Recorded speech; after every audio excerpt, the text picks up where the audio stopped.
इस टॉपिक में अपन बात करेंगे हिमांक अवनमन के बारे में।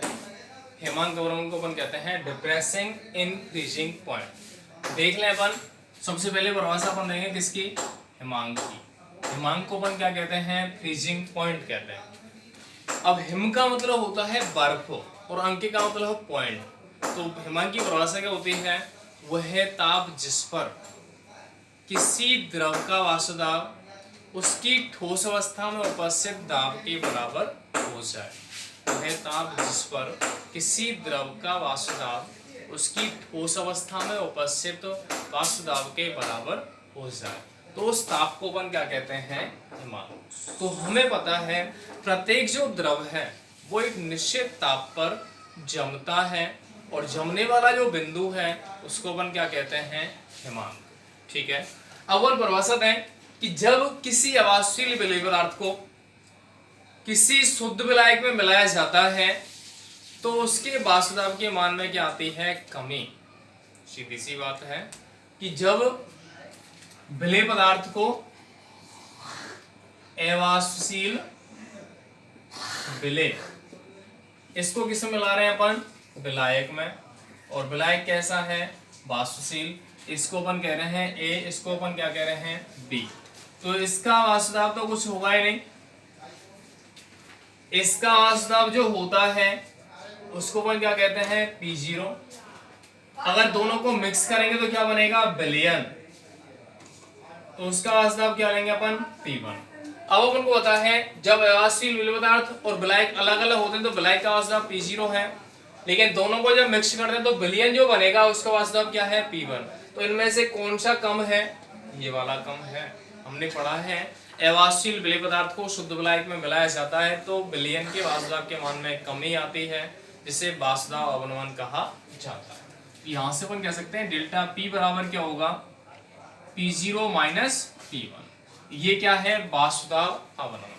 उसके बाद जब विलयन का वाष्प दाब घट गया तो उसका ताप घटेगा, और जब ताप घटेगा लेकिन विलायक का वाष्प दाब ज्यादा है तो उसका ताप ज्यादा होगा। तो अपन को पता है ठंडे करने वाला या जमने वाला जो बिंदु है वो नीचे की ओर आता है, और नीचे की ओर जो जिसके लिए ताप कम होगा उसका ताप क्या करेंगे, अपन कम करना पड़ेगा या कम घटाना पड़ेगा, लेकिन जिसका ताप ज्यादा है उसका ताप अधिक घटाना पड़ेगा। तो यहाँ पर अपन कहते हैं कि जो विलयन है उसके हिमांक में क्या आती है, कमी आती है।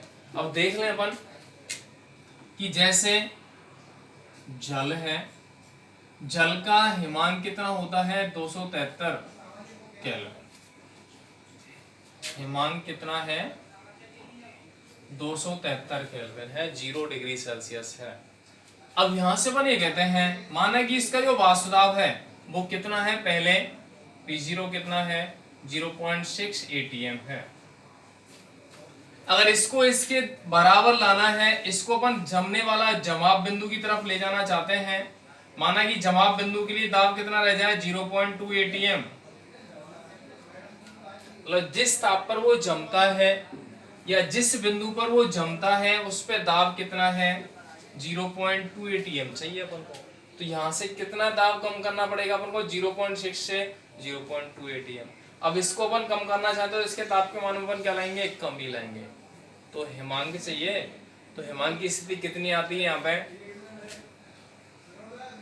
273 केल्विन। या जल के लिए जो हिमांक है वो कितना आता है, 273 केल्विन पे ये स्थिति प्राप्त होती है।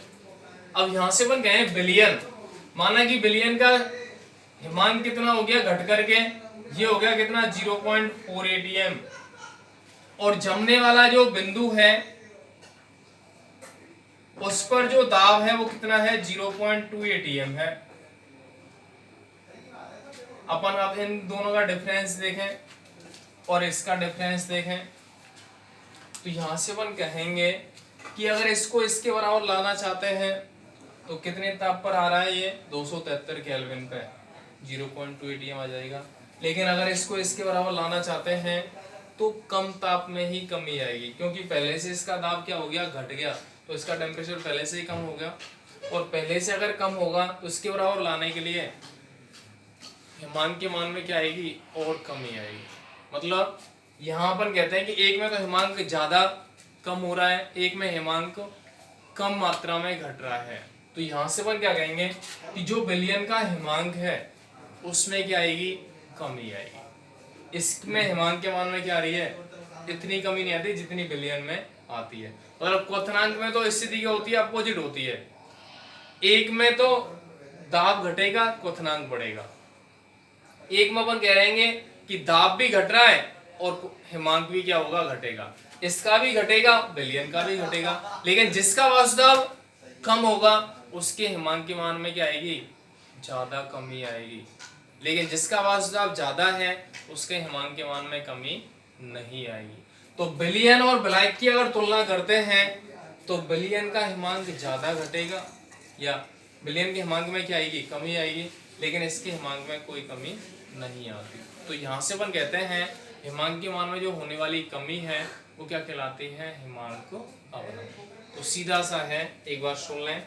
जब अवाष्पशील विलय पदार्थ को शुद्ध विलायक में घोला जाता है तो विलयन के वास्तव में कमी आती है, अतः विलयन कम ताप पर ही जम जाता है। तो यहाँ हिमांक के मान में क्या आती है, कमी आती है। तो हिमांक के मान में जो होने वाली वृद्धि है वो कमी है, उससे अपन क्या कहते हैं, हिमांक अवनमन। क्योंकि जब वास्तव ही घट गया, जब वास्तव ही घट गया तो टेम्परेचर भी तो घट जाएगा, तो इसका हिमांक क्या होगा, घटेगा, इसका हिमांक क्या होगा, ज्यादा होगा। तो इस कंडीशन में अपन क्या कहेंगे कि विलयन का हिमांक कम है और विलायक का ज्यादा है। तो किस में कमी ज्यादा आ रही है, विलयन में। तो हिमांक में होने वाली जो कमी है उसको अपन क्या कहते हैं, हिमांक अवनमन।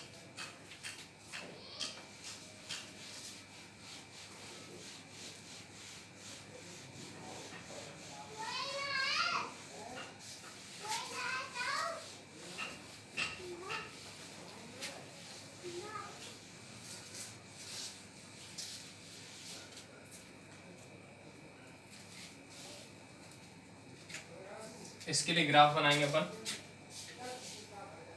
इधर क्या आएगा, टेम्परेचर, इधर क्या आएगा, वाष्प दाब। यहाँ तो क्या आएगा, P0, और यहाँ क्या लेंगे अपन, P1। तो इसको अपन ले रहे हैं ये कंडीशन।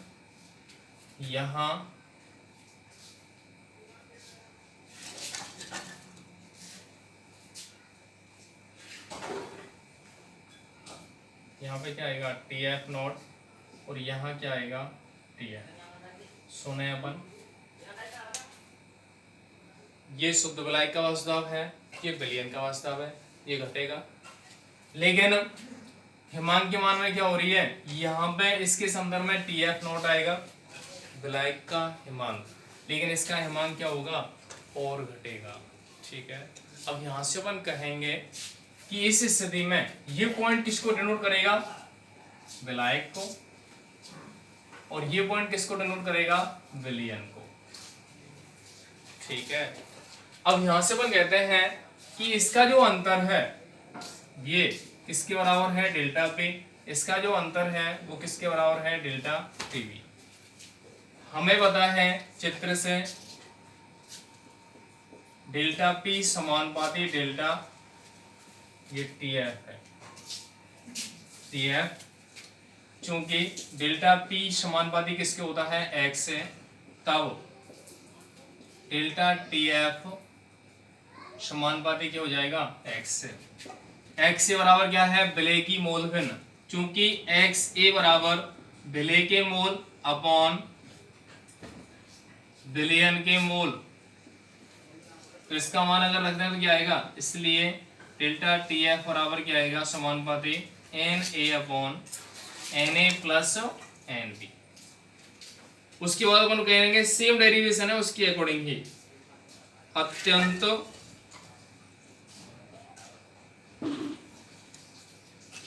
तनु विलयन के लिए क्या लिखेंगे, N A is less than क्या हो जाएगा, एन बी। तो क्या लिखेंगे अपन, डेल्टा टी एफ समानुपाती N A upon N B, ये हो जाएगा। चूंकि एन ए बराबर विलय के ग्राम मात्रा अपॉन विलय का अणुभार,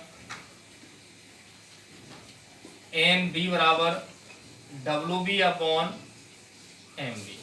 इसलिए मान रखते हैं इसका, इनमें क्या आएगा, डेल्टा टी एफ समानुपाती W A upon M A into M B upon W हो जाएगा। समानुपाती को हटा दें, क्या लिख देंगे अपन, डेल्टा टी एफ बराबर के, इसको ऐसे लिख सकते हैं M B into W A upon M A into W B हो जाएगा। यहाँ के क्या है, स्थिरांक, के क्या है, स्थिरांक। यहाँ एम बी को भी अपन क्या मानते हैं, स्थिरांक की वैल्यू मानते हैं, क्योंकि ये क्या है, विलायक का अणुभार। तो इन दोनों की इस जगह पे एक नया स्थिरांक दे सकते हैं, और जो नया स्थिरांक है वो कौन सा आता है, के एफ। वो कौन सा स्थिरांक आता है, के एफ। तो लिखेंगे, इसलिए डेल्टा टी एफ बराबर क्या हो जाएगा, K F W A upon M A into W B, ये हो जाएगा, क्योंकि के एफ बराबर क्या लिखा है अपन ने, के इंटू एम पी। ठीक, उसके बाद अपन कहेंगे यदि डब्ल्यू बी बराबर क्या है, 1 kg, तब डेल्टा टी एफ बराबर क्या हो जाएगा, के एफ एम, मतलब डेल्टा टी एफ समानुपाती एम, मोललता। एम बराबर क्या होती है, मोललता, मतलब हिमांक में होने वाला अवनमन मोललता के समानुपाती होता है। ठीक है, उसके बाद यहां स्थिति अपन लेते हैं कि जब मोललता के समानुपाती हो गया तो अपन को पता है मोललता बराबर क्या होती है, चूंकि स्मॉल एम बराबर क्या होती है, W A into 1000 upon W B into M A into W B. इसका मान रखते हैं यहाँ पे, तो डेल्टा टी एफ बराबर क्या मिलेगा, 1000 K F W A upon M A into W. तो ये जो सूत्र है वो किसके लिए निकल के आता है, हिमांक अवनमन के। अब यहां से अणुभार निकालें, क्या मिलेगा, एम ए बराबर 1000 K F W A upon delta T F into W B. तो ये क्या निकल जाएगा, विलय के लिए अणुभार। क्या निकल के आ जाएगा, विलय के लिए अणु। ठीक है, तो दो सूत्र अपन ने निकाले, ये और क्वथनांक उन्नयन दोनों का सेम स्थिति है, दोनों को सेम तरीके से अपन करते हैं, जहां एफ है वहां पे बी लगाते हैं। तो ये इसमें अपन कह सकते हैं यदि W A upon W B बराबर क्या हो जाए, 1 मोल, और डब्ल्यू